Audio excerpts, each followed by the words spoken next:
Kantara chapter 1 2022 പുറത്തിറങ്ങിയ കാന്താര ഋഷഭ് ഷെട്ടിയുടെ അതിൻ്റെ പ്രീക്വലായിട്ട് വന്ന സിനിമ. കാന്താര നമുക്ക് എല്ലാവർക്കും മറക്കാൻ പറ്റാത്തൊരു അനുഭവം തന്നെയായിരുന്നു.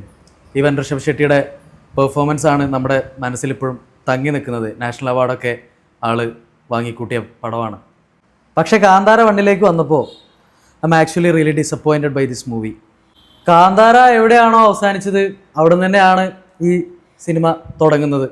അപ്പം അവിടുന്ന് അജനീഷ് ലോകനാഥാണ് ബാക്ക്ഗ്രൗണ്ട് സ്കോർ. അപ്പോൾ ആളുടെ ആ ഒരു സ്ഥിരം നല്ലൊരു പരിപാടിയിലൊരു കിടിലം ബാക്ക്ഗ്രൗണ്ട് സ്കോർ ഇങ്ങനെ സ്റ്റാർട്ട് ചെയ്ത് പിന്നെ അങ്ങോട്ട് പോവാണ്, പാസ്റ്റിലേക്ക് പോവാണ്. പക്ഷേ പാസ്റ്റിലേക്ക് പോയി പരിപാടികൾ തുടങ്ങി സിനിമയുടെ മെയിൻ കോറിലേക്ക് നമ്മൾ കടന്ന് സിനിമ അവസാനിക്കുന്ന വരെ സംഭവിക്കുന്ന ഇവൻസുകളിലൊന്നും തന്നെ ഇതൊരു ഇംപ്രസീവ് പരിപാടികളായിട്ടൊന്നും തന്നെ വന്നില്ല എന്നുള്ളതാണ് എനിക്ക് ഫീൽ ചെയ്തത്. കാരണം ക്യാരക്ടേഴ്സുമായിട്ട് ഒരിക്കൽ പോലും ഒരു തവണ പോലും ഒരു പോയിന്റിൽ പോലും കണക്റ്റ് ആവുകയോ ഇമോഷണലി കണക്റ്റ് ആവുകയോ സിനിമയിൽ നടക്കുന്ന ഇൻസിഡൻറ്റുകളും നമുക്ക് കണക്റ്റ് ആവുകയോ ഒന്നും തന്നെ തരാതെ വളരെ ബ്ലാൻഡായിട്ട് എൻഡ് ചെയ്തതുപോലെയാണ് ഫീൽ ചെയ്തത്. നമുക്കൊരു ഓവറോൾ എക്സ്പീരിയൻസ് തരാൻ അവർ ശ്രമിച്ചെങ്കിലും ഓവർ ദ ടോപ്പ് പരിപാടികൾ വീണ്ടും വീണ്ടും അത് കണ്ടിന്യൂസ്ലി നമ്മുടെ മുന്നിലോട്ട് വന്ന് അവസാനമായപ്പോഴേക്കും മടുപ്പുളവാക്കുന്ന രീതിയിലേക്ക് സിനിമ പോയി. എനിക്ക് തോന്നിയൊരു കാര്യം, മലയാളത്തിൽ ഇപ്പോൾ നമുക്ക് പറയുകയാണെങ്കിൽ മലൈക്കോട്ടെ വാലിബൻ, പിന്നെ മരക്കാർ, അറബിക്കടലിലെ സിംഹം, ഈ ഒരു കാറ്റഗറിയിലേക്കൊക്കെ പെടുത്താൻ തോന്നുന്ന ഒരു സിനിമ, ഒരു കന്നഡ സിനിമയായിട്ട് ഒതുങ്ങിപ്പോവാണ് കാന്താര ചാപ്റ്റർ 1 എന്നാണ് എനിക്ക് തോന്നുന്നത്. ആ ഒരു ലാർജർ ദാൻ ലൈഫ് അല്ലെങ്കിൽ ഒരു വലിയ പരിപാടി, ഒരു ലാർജ് സ്കെയിൽ പരിപാടി പിടിക്കാൻ ശ്രമിച്ച് അതിലേക്ക് ശ്രദ്ധിച്ചപ്പോൾ ആളുകളോട് കമ്മ്യൂണിക്കേറ്റ് ചെയ്യാൻ അല്ലെങ്കിൽ ഓഡിയൻസിനോട് കമ്മ്യൂണിക്കേറ്റ് ചെയ്യാൻ മറന്നുപോയ ഒരു പരിപാടിയായിട്ട് ഒതുങ്ങിപ്പോയി കാന്താര ചാപ്റ്റർ 1 എന്നാണ് എനിക്ക് തോന്നുന്നത്. പെർഫോമൻസ് നോക്കുമ്പോൾ ഋഷഭ് ഒബ്വിയസ്ലി ആളുടെ പെർഫോമൻസ് തന്നെയാണ് നമുക്ക് പടത്തിൻ്റെ ഹൈലൈറ്റ് ആയിട്ട് കാണാൻ പറ്റുന്നത്. പക്ഷേ എന്നാൽ പോലും കാന്താര 1 നമ്മൾ കണ്ട ഋഷഭ് ഷെട്ടി ഉണ്ടായിരുന്നു. ആ ഒരു ക്ലൈമാക്സിങ്ങിലേക്കൊക്കെ പോകുന്ന സമയത്ത് ആ ഒരു ഗുളികൻ ദേഹത്ത് കയറി ഉണ്ടായിരുന്ന ആ ഒരു ട്രാൻസ്ഫോർമേഷൻ സാധനങ്ങളൊക്കെ അത് ഈ സിനിമയുടെ അകത്തുകൊണ്ട് ഇല്ല എന്നല്ല. പക്ഷേ ഇതിലേക്ക് വന്നപ്പോൾ അതൊന്നുമായിട്ട് നമ്മൾ കണക്റ്റ് ആവുന്നില്ല. നമുക്ക് ആളുടെ പെർഫോമൻസ് നമുക്കതിൻ്റെ ഒരു സോൾ ഫീൽ ചെയ്യാത്ത രീതിയിലാണ് ഈ സിനിമയുടെ സ്റ്റോറി ടെല്ലിങ്ങിൽ സംഭവിച്ച പാളിച്ച തന്നെ ആയിട്ടാണ് എനിക്ക് ഫീൽ ചെയ്യുന്നത്. കാരണം കാന്താര 1 അത് നല്ല രീതിക്ക് നടന്നുകൊണ്ടാണ് അതിൽ ഋഷഭ് ഷെട്ടിയുടെ ആ സാധനം വന്നപ്പോൾ, ആ ട്രാൻസ്ഫോർമേഷൻ വന്നപ്പോൾ നമുക്ക് അത് കറക്റ്റ് ഫീൽ ചെയ്തത്. പക്ഷേ ഇതിലേക്ക് വന്നപ്പോൾ അത് കിട്ടിയില്ല എന്നുള്ളതാണ് പറയുന്നത്. ബർമ എന്ന് പറഞ്ഞൊരു ക്യാരക്ടറാണ് ഋഷഭ് ഇതിൽ ചെയ്തിട്ടുള്ളത്. അപ്പോൾ ഇതിലേക്ക് വന്ന സമയത്ത് നമ്മൾ വീണ്ടും കാന്താര 1 നമ്മൾ അറിയാതെ ഈ സിനിമയെ കമ്പയർ ചെയ്തു പോകും. കാരണം ആ സിനിമ നമ്മുടെ ഉള്ളിലുണ്ടാക്കിയ ഒരു ഇമ്പാക്റ്റ്, ആ സിനിമ ചെയ്തു വെച്ച അല്ലെങ്കിൽ ആ സിനിമ ഉണ്ടാക്കിയ സിനിമയുടെ ഒരു ബെഞ്ച് മാർക്കാണ് ആ സിനിമ കാന്താര. അപ്പം അതിൻ്റെ ഒരു പ്രീക്വൽ വരുന്ന സമയത്ത് നമ്മൾ ഒബ്വിയസ്ലി നമ്മൾ എന്തായാലും അതുമായിട്ട് കമ്പയർ ചെയ്തു പോകും. അപ്പോൾ ഇതിലേക്ക് വന്ന സമയത്തും ഋഷഭിൻ്റെ പെർഫോമൻസുകൾ അല്ലെങ്കിൽ ആളുടെ ആ സാധനം കുറഞ്ഞു പോയിട്ടൊന്നും ഇല്ലെങ്കിൽ പോലും നമുക്കത് ആ ഒരു ഞാൻ നേരത്തെ പറഞ്ഞ പോലെ ആ ഒരു ഇമ്പാക്റ്റ് നമുക്ക് ഫീൽ ചെയ്യില്ല. ഇതിൻ്റെ ക്ലൈമാക്സിലേക്ക് ആളുടെ കുറച്ച് വെറൈറ്റി പരിപാടികൾ വരുന്നുണ്ട്. പക്ഷേ അതും ആ ഒരു സിനിമയുടെ ഹോൾ ഇമ്പാക്റ്റിലേക്ക് അല്ലെങ്കിൽ നമ്മളെ ഇൻഫ്ലുവൻസ് ചെയ്യുന്ന രീതിയിലേക്കോ നമുക്ക് ആ ഒരു ഓവറോൾ എക്സ്പീരിയൻസ് മേലേക്ക് കൊണ്ടുപോകുന്ന രീതിയിലേക്കോ ആ ഒരു പെർഫോമൻസ് ഫീൽ ചെയ്തില്ല എന്ന് തന്നെയാണ് വീണ്ടും പറയാൻ തോന്നുന്നത്. നായികയായി വന്നിട്ടുള്ളത് രുക്മിണി വസന്താണ്. ഇപ്പോൾ റീസെൻ്റ്ലി ശിവകാർത്തികേയൻ്റെ മദ്രാസിയിലൊക്കെ വന്നിട്ടുള്ള ആള്. അപ്പം ആളുടെ പെർഫോമൻസും ഞാൻ പറഞ്ഞല്ലോ, ഇപ്പം പറഞ്ഞ പോലെ ആക്ടേഴ്സൊന്നും കോംപ്രമൈസ് ചെയ്തിട്ടില്ല പെർഫോമൻസിൻ്റെ കാര്യത്തിൽ. പക്ഷേ സ്റ്റോറി ടെല്ലിങ്, സ്ക്രീൻ പ്ലേയിലൊക്കെ വന്ന സമയത്ത് അതിൽ പറ്റിയ പാളിച്ചകൾ ഈ ക്യാരക്ടേഴ്സിനെയും ഭയങ്കരമായിട്ട് ബാധിച്ചിട്ടുണ്ട് എന്നുള്ളതാണ് സിനിമ കാണുന്ന സമയത്ത് ഫീൽ ചെയ്തത്. ആളുടെയും ആ ക്യാരക്ടേഴ്സിൻ്റെ എല്ലാ ക്യാരക്ടേഴ്സിൻ്റെയും മോട്ടീവുകൾ എന്താണ്, അല്ലെങ്കിൽ അവരിങ്ങനെ പെരുമാറാനുള്ള കാരണം എന്ത്, അവർക്ക് ഇതിനെന്താണ് അവരുടെ മോട്ടീവ് എന്ത്, അവരേത് ബാക്ക്ഗ്രൗണ്ടിൽ നിന്ന് വരുന്നു.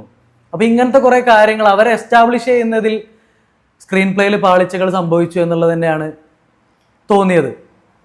പിന്നെ ഇതിൽ മെയിനായിട്ടുള്ള 2 ഇമ്പോർട്ടൻറ്റ് ക്യാരക്ടേഴ്സായിട്ട് വന്നിട്ടുള്ളത്, ഒന്ന് മലയാളത്തിൽ നമ്മുടെ മേട്ടൻ ജയറാമേട്ടനും പിന്നെ ബോളിവുഡിൽ നിന്ന് ഗുൽഷൻ ദേവയ്യാണ്. രണ്ടുപേരും ഞാൻ ഈ പറഞ്ഞ പോലെ പെർഫോമൻസുകളുടെ കാര്യത്തിൽ മോശമായിട്ടില്ല.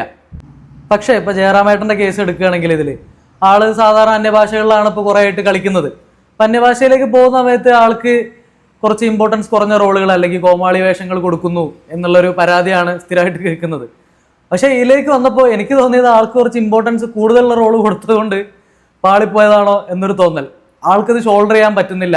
ആ ക്യാരക്ടറിന്റെ ഡെപ്ത് അല്ലെങ്കിൽ ആ ക്യാരക്ടറിന്റെ ഒരു ഗ്രാവിറ്റി ഷോൾഡർ ചെയ്യാൻ പറ്റുന്നില്ല. അതായത് ഇങ്ങനെ ഒരു ബിഗ്ഗർ സ്കെയിലിൽ അല്ലെങ്കിൽ വലിയൊരു ക്യാൻവാസിൽ ഒരു സിനിമ പിടിക്കുന്ന സമയത്ത് കാസ്റ്റിങ്ങിന്റെ കാര്യം എനിക്ക് തോന്നുന്നു വളരെ ഇമ്പോർട്ടൻ്റ് ആയിട്ടുള്ള ഒരു കാര്യമാണ്. അപ്പോൾ സർട്ടൺ ട്രേറ്റ്സുകളുള്ള ക്യാരക്ടേഴ്സ് നമ്മൾ ഒരാൾക്ക് അസൈൻ ചെയ്യുന്ന സമയത്ത് അത് ആൾക്ക് ഷോൾഡർ ചെയ്യാൻ പറ്റുന്നുണ്ടോ, ആൾക്ക് അതിനുള്ള സ്ക്രീൻ പ്രസൻസ് ഉണ്ടോ, ആൾക്ക് അതിനുള്ള ഓറയുണ്ടോ എന്നുള്ളതും കൂടെ കൺസിഡർ ചെയ്യണം എന്നുള്ളതാണ് എനിക്ക് തോന്നുന്നത്. ഇപ്പോൾ ഫോർ എക്സാമ്പിൾ ഈ സിനിമയിലേക്ക് തന്നെ വരുന്ന സമയത്ത് നമ്മുടെ മലയാളത്തിൽ നിന്ന് തന്നെ മറ്റൊരു നടൻ ഹരിപ്രശാന്ത് വർമ്മ, നമ്മൾ വാലിബലിനൊക്കെ കണ്ടിട്ടുള്ള അങ്ങേര് ഇതിലൊരു രാജാവിൻ്റെ റോള് ആയിട്ട് വന്നിട്ടുണ്ട്, ജയറാമേട്ടൻ്റെ അച്ഛനായിട്ട്. അപ്പം ആള് വന്നപ്പോൾ സത്യം പറഞ്ഞാൽ ആ ഒരു ക്രൂവലായിട്ടുള്ള ബ്രൂട്ടലായിട്ടുള്ള ഒരു കിങ് സ്ക്രീനിലേക്ക് വന്നു എന്നുള്ളൊരു സാധനം നമുക്ക് ഫീൽ ചെയ്തു, ഓഡിയൻസിന് അത് കിട്ടിയിട്ടുണ്ട്. അപ്പോൾ ഞാൻ പറയാൻ കാരണം ഇപ്പോൾ ഗരുഡ, നമ്മുടെ KGF-ലെ ഗരുഡ, ആ ഒരു പേര് അല്ലെങ്കിൽ ആ ഒരു ഫിഗർ അത് ആ മനുഷ്യൻ വന്നു നിന്നപ്പോഴാണ് നമുക്ക് കിട്ടിയത്. അല്ലാതെ ഇപ്പോൾ ഗരുഡ എന്ന് പറഞ്ഞ് ജയറാമേട്ടൻ വന്നു നിന്ന് കഴിഞ്ഞാൽ ഇറങ്ങി പോടാ എന്നേ നാട്ടുകാർ പറയുള്ളൂ. അപ്പോൾ അങ്ങനെ ഒരു വലിയൊരു റോള്, അത്രയും ഹെവി ആയിട്ടുള്ളൊരു സാധനം ഒരാളെ ഏൽപ്പിക്കുമ്പോൾ അത് ആൾക്ക് ഷോൾഡർ ചെയ്യാൻ പറ്റുന്നുണ്ടോ എന്നുള്ളതും കൂടെ കൺസിഡർ ചെയ്യണം ഇങ്ങനെ ഒരു വലിയ ക്യാൻവാസിൽ ഒരു സിനിമ ചെയ്യുമ്പോൾ. പിന്നെ കന്നഡ ഇൻഡസ്ട്രിയിൽ നിന്ന് നമ്മൾ കാന്താര, പഴയ കാന്താരയിൽ കണ്ട ഒരുപാട് മുഖങ്ങൾ, പിന്നെ റീസെൻ്റ്ലി ഫ്രം സോല് ഒക്കെ നമ്മൾ കണ്ട മുഖങ്ങളൊക്കെ ഈ സിനിമയുടെ അകത്തുണ്ട്. എനിക്കിപ്പോഴും മനസ്സിലാവാത്ത കാര്യം, ഇപ്പോൾ ഋഷഭ് ഷെട്ടിയെ പോലുള്ളൊരു ഡയറക്ടർ, റൈറ്റർ, ഡയറക്ടർ, ആക്ടർ, ആള് ഇങ്ങനെ ഒരു സിനിമ, ഒരു പീരിയോഡിക് ഡ്രാമ, ഒരു വലിയൊരു ക്യാൻവാസിൽ ഈ സിനിമ പിടിച്ച സമയത്ത് എന്തിനാണ് ആവശ്യമില്ലാത്ത കോമാളിത്തരം കാണിക്കുന്ന, വളിപ്പടിക്കുന്ന ക്യാരക്ടേഴ്സിനെ ഇതിൻ്റെ അകത്തോട്ട് കുത്തിത്തിരിക്കാൻ ശ്രമിക്കുന്നത് എന്നുള്ളത് മനസ്സിലാവുന്നില്ല. ഇപ്പോൾ ഫോർ എക്സാമ്പിൾ പറയുകയാണെന്നുണ്ടെങ്കിൽ സിനിമയിൽ ഒരു സീരിയസ് വാർ മൊമെൻറ്റ്, ഒരു യുദ്ധഭൂമിയാണ്. അപ്പോൾ അവിടെ ചങ്കിൽ തൊണ്ടയിൽ കുന്തം കയറി നിൽക്കുന്ന സമയത്ത് വളിപ്പടിക്കുന്ന ക്യാരക്ടേഴ്സ്, അപ്പുറത്തും ഇപ്പുറത്തും നിന്ന് കോമാളിത്തരം കാണിക്കുന്ന ക്യാരക്ടേഴ്സ്, ഇതിലെവിടെയാണ് കോമഡി എന്നുള്ളത് എനിക്ക് മനസ്സിലാകുന്നില്ല. ഈ സിനിമ കണ്ടുകൊണ്ടിരിക്കുമ്പോൾ ഏറ്റവും കൂടുതൽ എൻ്റെ കണ്ണ് തള്ളിച്ച സീനുകളിലൊന്നാണത്. പിന്നെ ഇതിൽ വേറൊരു എക്സാമ്പിൾ പറയുകയാണെന്നുണ്ടെങ്കിൽ ഈ ചെങ്കപ്പ എന്ന് പറഞ്ഞൊരു ക്യാരക്ടർ വരുന്നുണ്ട്. ആള് എന്താ പറയുക, തടി പരിപാടികൾ, മേസ്തിരിയാണെന്ന് എനിക്ക് തോന്നുന്നു, ആശാരിപ്പണിയൊക്കെ ചെയ്യുന്ന രാജ്യത്തെ ഒരാളാണെന്നാണ് തോന്നുന്നത്. അപ്പം ആളിതിൽ പറയുന്നൊരു കോമഡി ഉണ്ട്. ആളൊരു തോണി ഉണ്ടാക്കിയിട്ട് വെള്ളം പോകാൻ വേണ്ടിയിട്ട് ഒരു ഓട്ട ഇട്ടു തന്നു. ആ ഓട്ട വഴി വെള്ളം തിരിച്ചു കയറുമെന്ന് എനിക്കറിയില്ല എന്നുള്ളതും പറഞ്ഞുകൊണ്ടിരിക്കുന്ന ഒരു കോമഡി. ഇതിലെവിടെയാണ് കോമഡി എന്ന് ഞാൻ ഋഷഭ് ഷെട്ടിനോട് ഞാൻ ചോദിക്കുകയാണ്. കാരണം ബാലരമ്മ ലെവല് അല്ലെങ്കിൽ കളിക്കുടുക്ക സ്റ്റാൻഡേർഡ് പോലും ഇല്ലാത്ത ലെവൽ കോമഡി എന്തിനാണ് ഇങ്ങനെ ഒരു സിനിമേൻ്റെ അകത്ത് കുത്തിക്കയറ്റിയത്? അങ്ങനെ എത്രയോ വളിപ്പുകൾ, കോമാളിത്തരങ്ങൾ ഈ സിനിമയിൽ ഉടനീളം നിങ്ങൾക്ക് കാണാൻ പറ്റും. അപ്പോൾ കന്നഡ ഇൻഡസ്ട്രികളോട് പറയാനുള്ളത്, പ്ലീസ് ഇത്തരം പരിപാടികൾ ഒഴിവാക്കുക. ഇങ്ങനത്തെ സിനിമകളിൽ നിന്നെങ്കിലും ഇത്തരം പരിപാടികൾ ഒഴിവാക്കാൻ ശ്രമിക്കുക.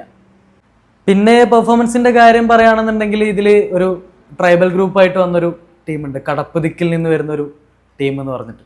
അവരുടെ കുറച്ച് പരിപാടികളൊക്കെ രസമായിട്ട് ഫീൽ ചെയ്തു. അവരുടെ ഒരു ബ്ലാക്ക് മാജിക് കൂടോത്രമൊക്കെ ആയിട്ട് ബന്ധപ്പെട്ട അവരുടെ പെർഫോമൻസും, ആക്ച്വലി ആ ഗ്യാങ് ആയിട്ട് വേഷമിട്ട ആളുകളുടെ പെർഫോമൻസും വലിയ മോശമായിട്ട് ഫീൽ ചെയ്തില്ല. അവരും നൈസായിട്ട് ആ ഒരു പരിപാടി ചെയ്ത് വെച്ചിട്ടുണ്ട്.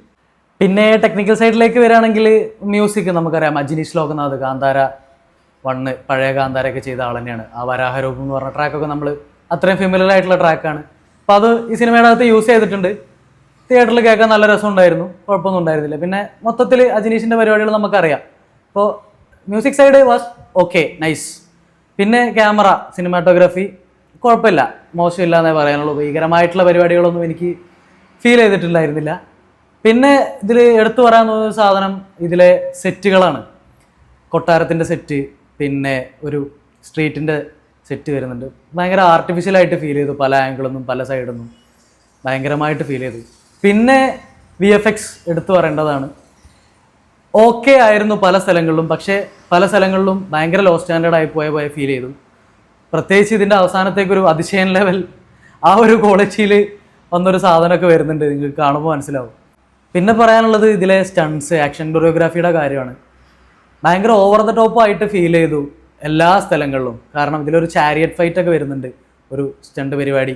നമുക്ക് ഭയങ്കര ഓവർ ദ ടോപ്പ് ആയിട്ടാണ് ഫീൽ ചെയ്തത്. ഒബ്വിയസ്ലി നമുക്കറിയാം റോപ്പ് വർക്കുകൾ കാര്യങ്ങളുണ്ടാവും, പക്ഷെ അത് ഇത്ര ഒബ്വിയസ് ആക്കരുത് എന്നുള്ളതാണ് എനിക്ക് ഫീൽ ചെയ്തത്. ആകെ അത് ഇച്ചിരി അക്സെപ്റ്റബിൾ ആയിട്ട് ഫീൽ ചെയ്തത് ആ ഒരു ഗുളികൻ ഋഷഭിന്റെ ദേഹത്തോട്ട് കയറുന്ന സമയത്ത്. കാരണം ആ സമയത്ത് അമാനുഷികനാണ്.